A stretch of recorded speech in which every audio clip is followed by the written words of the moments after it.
Inilabas ng Okta Research ang resulta ng ginawa nilang Senatorial Preference Survey para sa huling quarter ng 2024. At nakatutok si Tina Panganiban Perez.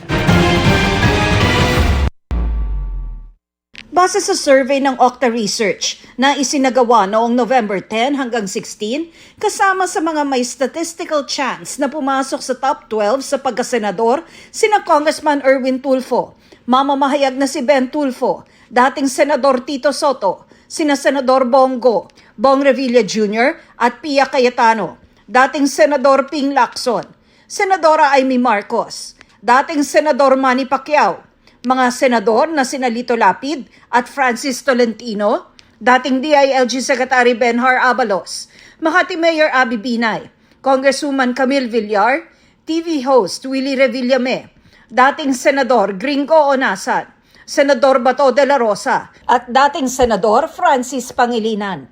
42 pangalan ang kabilang sa listahan, kasama ang ilang kasalukuyan at dating mambabatas at LGU officials, pati mga dating membro ng gabinete, dating sundalo at ilan pang personalidad. 1,200 Pilipinong edad 18 pataas ang lumahok sa survey at may margin of error na plus-minus 3%. Para sa GMA Integrated News, Tina Panganiban Perez, nakatutok, 24 oras.